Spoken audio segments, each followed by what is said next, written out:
this is Jenna Burt, host of the Confessions of a Military Spouse podcast. Thanks for listening to the following broadcast on Public House Media.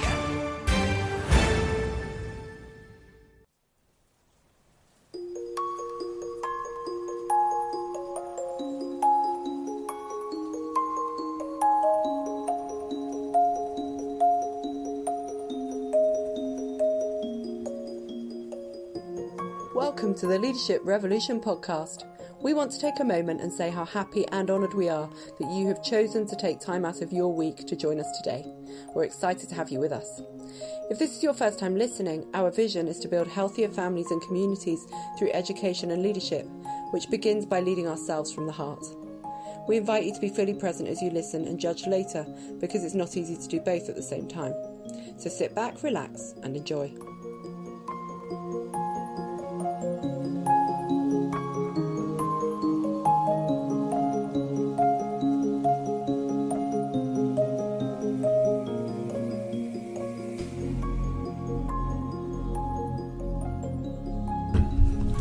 Hey my friends, I am David, your host of the Leadership Revolution, and I get the privilege to serve you every other week as your guide.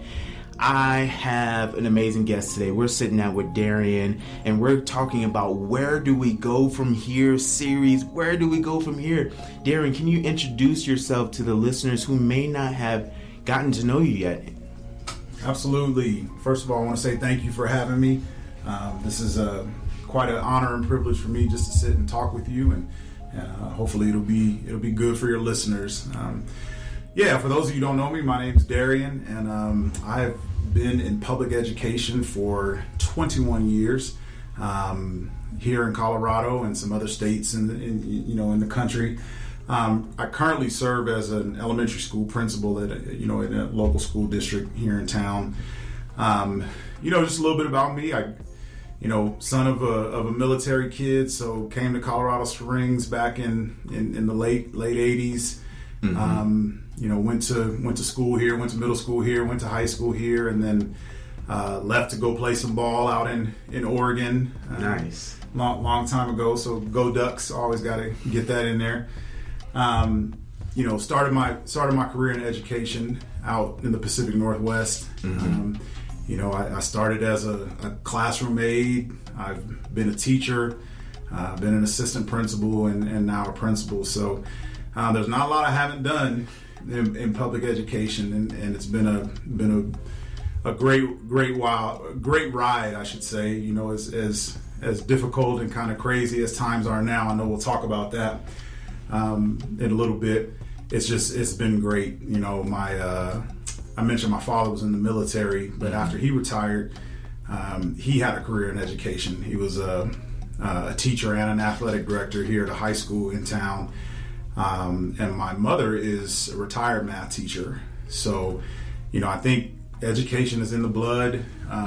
Both my siblings work in education. My grandmother was a teacher. So, I don't think there's anything else that I'm supposed to do.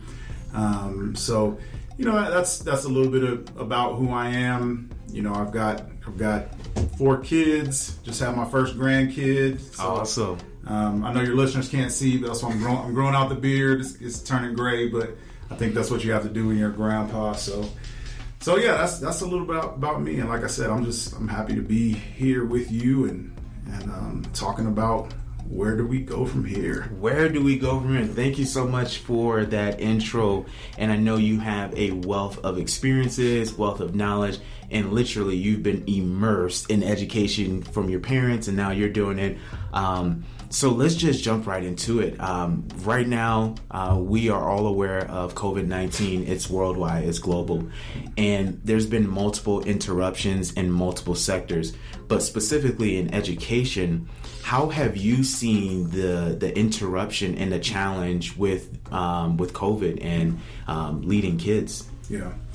The first thing that comes to mind when you use the word interruption, and that's really what it is. I think especially in the level I work in elementary right now, and I just think we have such a small window of time, especially with our youngest learners. We have such a small window of time to get them where they need to go. And At this point, if you think about it, we missed a quarter of school last year. We missed all of fourth quarter. And right now we're 2 weeks in, we're doing kind of hybrid. Different school districts are doing hybrid or remote. So it's hard not to think about where our kids are and what they've missed. And, we're doing a lot of thinking about how do we catch up on what we've missed? How do we get those things that we did in fourth quarter? I think a lot of times people think about, school years just go from school year to school year. But, in education, what we think about is, if there's a second grader moving to third grade, when they get to third grade, we expect that they know some things from second grade, so that we can continue on. What's happening now with those third graders is there are things that they didn't get, and it's not their fault. It's not, the teacher's fault. The previous year's teacher.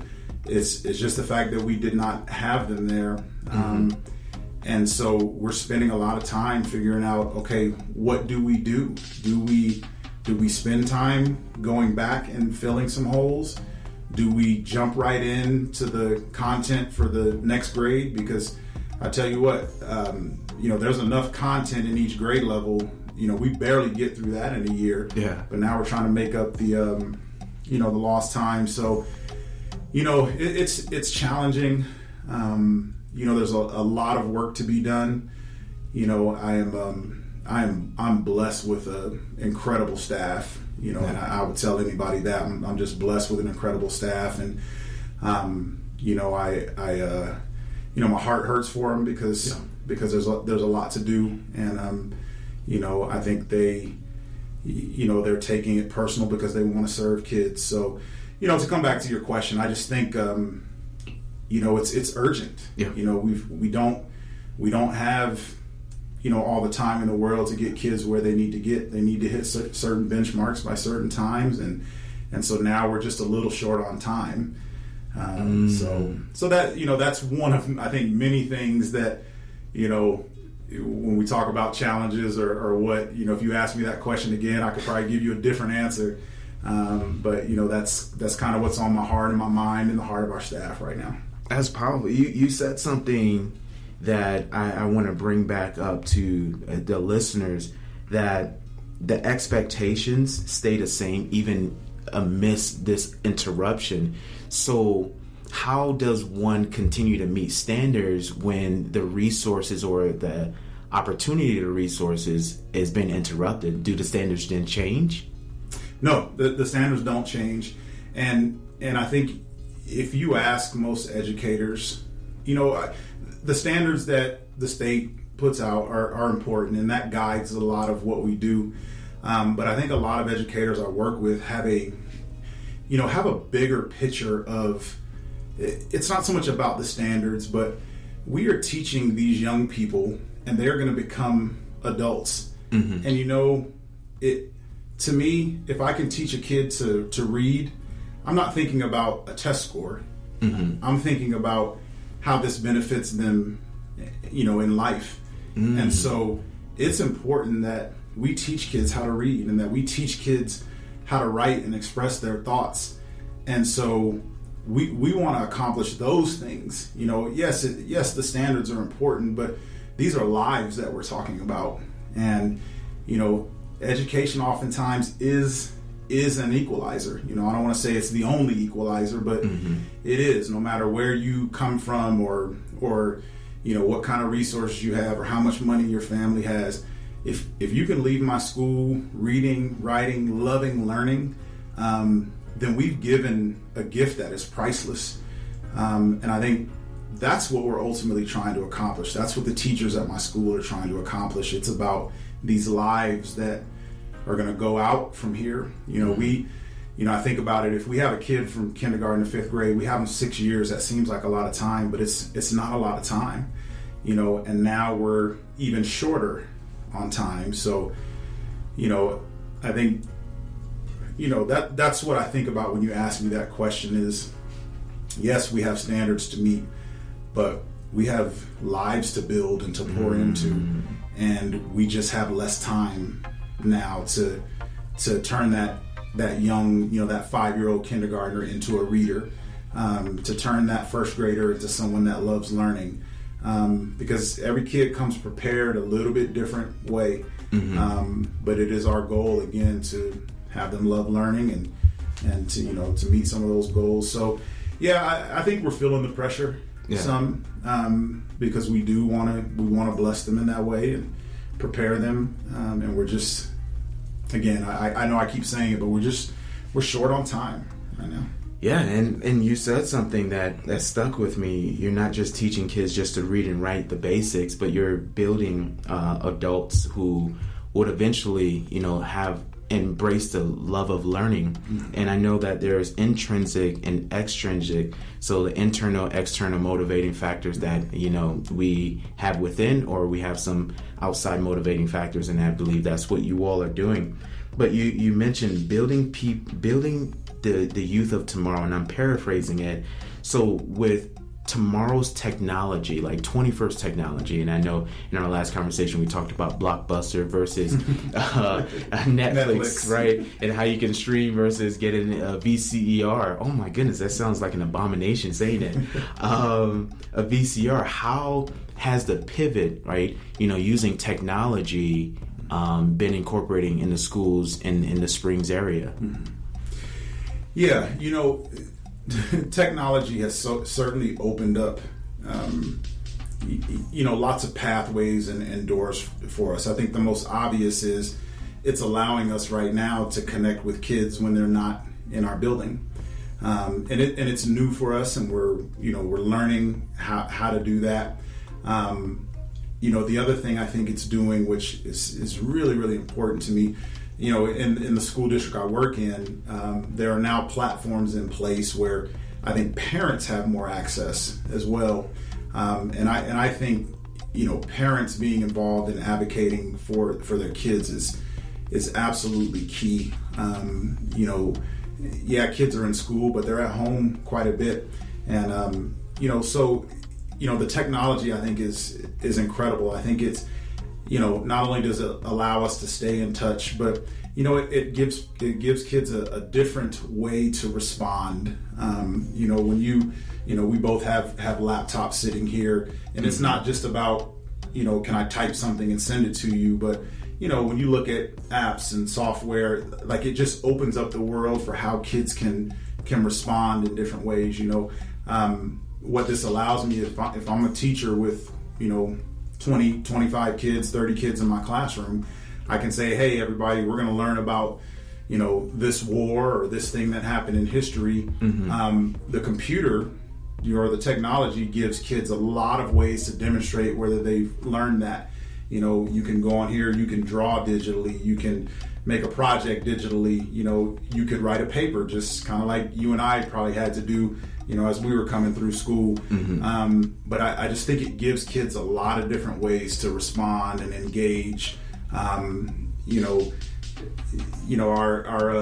kids these days are used to quick access. So, if I want to look up something, boom, boom, boom, I've got it in a couple of minutes. And not only do I have it, but I can probably read about it. I can watch a video about it.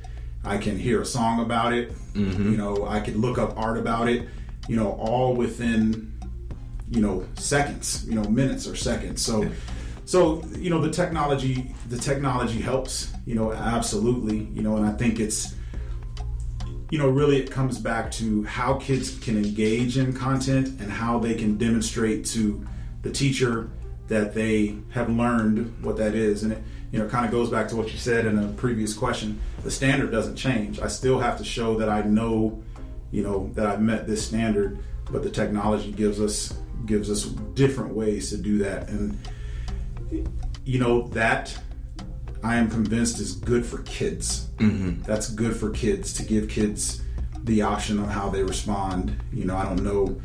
I'm a little bit older than you, as evidenced by the gray in my beard, and not the gray in your beard. My beard is blonde. But when I came through school, I learned about something and the teacher told me how to demonstrate that I learned that. Mm-hmm. The teacher said, write a paper for 300 words or 500 words, and that's what we all did. Mm-hmm. We don't have to do that anymore. That worked for me. Fortunately, I liked writing, but there were kids in my classes, in my high school classes, in my college classes, that writing was more of a struggle for them. And so, gone are those days that we all have to demonstrate it in the same way. We get to do lots of different ways. There are talented kids in my school that could get on iMovie and bust something out That's crazy. in an hour and show me that they knew the content, that they met the standard. There are kids that will write a paper. So, and I know I'm kind of circling back on that, but yeah, the technology is great, and it just takes us time to learn. There are things, there are things that my kids know about technology, my students, that, is still foreign to me. So yeah. I'm catching up. That's powerful. You said that kids learn differently, and it reminds me of the conversation my wife has with our kids, and she was like, back in my days and it's just like, Mom, you're saying back in your days we learned differently. And I think the interruption should breed innovation, and I think last time we talked about, like, there's different ways to meet the standards. Yeah. And I think for the longest, because when I grew up in the public school system, there's one way that we're going to determine whether somebody's intelligent or is not intelligent. But I think this COVID-19 and where do we go from here presents a beautiful opportunity of kids are creative, and they can show that they understand the material, like you said, and they've conceptualized it, and that they're able to teach another student, not just regurgitate information.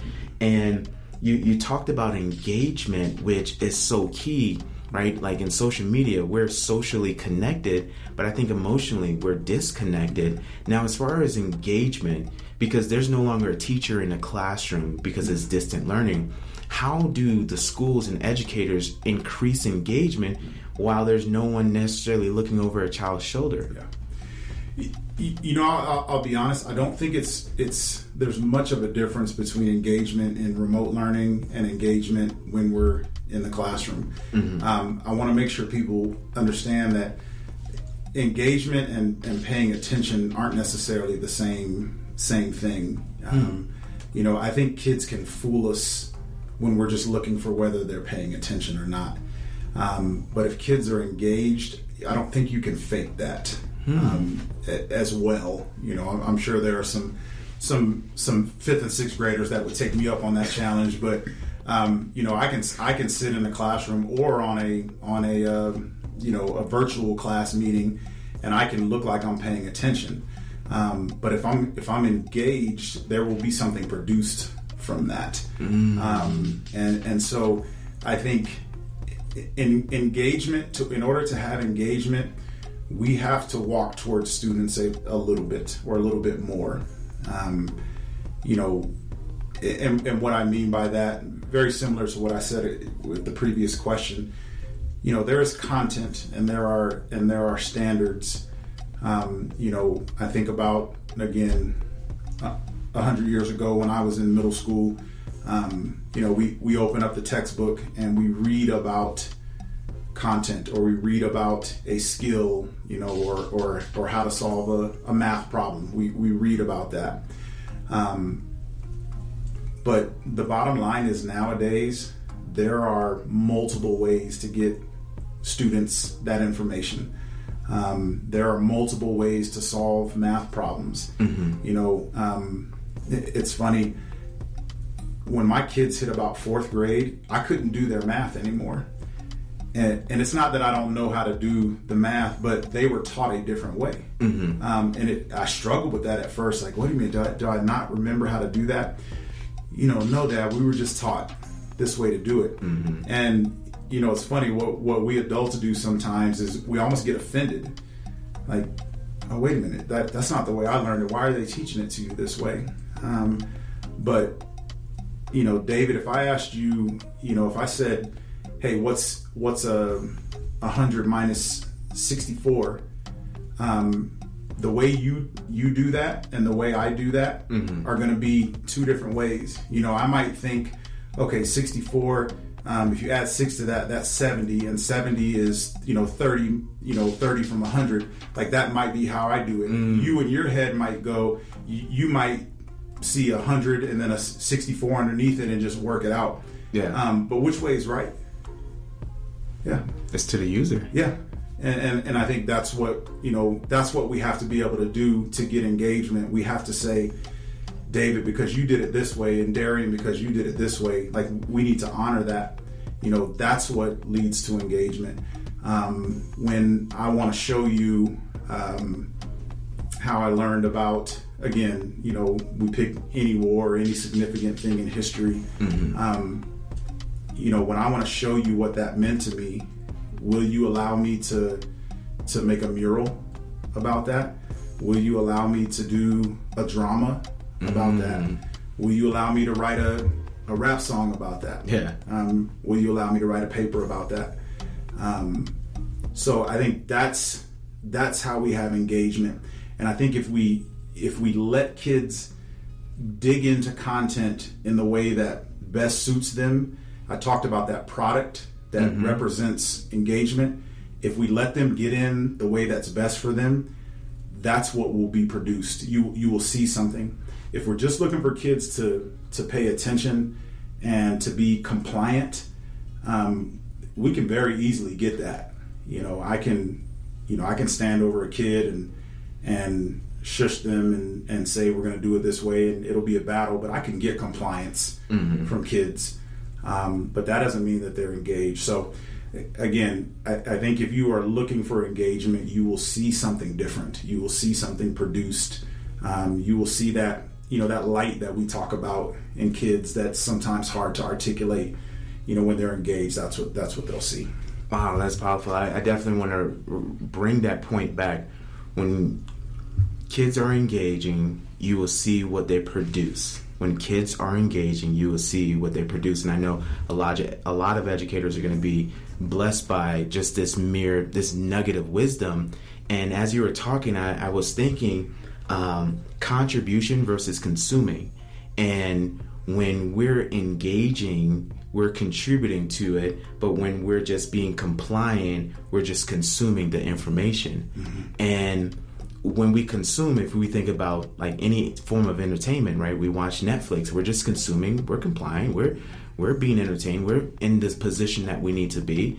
But it's different between, doing a drama play where you're actually contributing to the play and the success of it, like Alexander Hamilton. So what you said, we'll know students are engaged by what they produce. That's so like transferable, like in relationships, in education, in business. Our clients, you'll know they're producing something if they're engaged. And with that, well, something you just said that I sorry to interrupt you. You're good. Doing the interview here, but this is a conversation. You talk about contribution and the creativity of kids. I think sometimes if we as educators will back up just a little bit and release a little bit of control, kids will begin to produce. They will begin to contribute. And I've always believed that at the end of the day, the kids should be the ones that are exhausted. But so often it's the teachers that are exhausted. Because what? Because in many situations teachers put out, and then by the end of the day they've put out everything they've had, and kids have just sat there and consumed, and they run out the doors screaming, because they haven't had to contribute at all. But I believe it should be flipped, and like you said, contributing. If we back up and let the kids contribute, it's amazing what you will find out. There's kids are so creative, and they will contribute. And I want them to go home and be like, "Whew, Dad, I need a nap. Like I had to put out today." Let the teachers just be facilitators and ask pointed questions and push kids a little bit here in this moment and pull them back a little bit here and just kind of pull those strings and facilitate that learning. And those kids, kids need to go home tired, not the teachers. That is one of the most profound things. I've been doing this series for a couple of days now, and interviewing a couple of people, and I get a nugget every time. Good. That the teacher, because I have a lot of friends who are educators and teachers, and they come home, they get their wine and they're exhausted, but like you said, I didn't think about it until you mentioned it. Like, my kids come out the door and they're excited, they have so much energy, now they want to output, because they were just in a position of just taking. Yeah. And the word education, the Greek word of education, means to bring out. So what are we bringing out of the students as facilitators versus sages from the stages and becoming guides from the sides? That is so freaking like profound. Like, the teachers should come home relaxed and just like, oh, today was a great day because all my kids are exhausted. But yeah, that if you're taking notes, this is what you need to write down. Like, press pause, rewind this, and this is what you need for educators that are out there becoming more facilitators, pushing the kids, becoming the boundaries and not so much enforcing rules, and allowing the students to drive, right? We can't learn to drive just by playing video games. We have to be in a driver's seat. And then that aha moment produces such a dopamine, like this aha, just like this feel good, and it reinforces confidence in the student that, hey, I can learn, hey, I can lead, versus, being compliant and, that authoritative positional style of teaching, where it's just like, I can't say anything because I might be wrong. And mistake is not a means of ignorance. Mistakes is a mean of learning. You're growing, and I think that is so profound. Derien, if people want to get in contact with you, how can they reach you, or where are you? That if they want to say, hey, I want to connect with this guy a little bit more, where are you right now? Absolutely.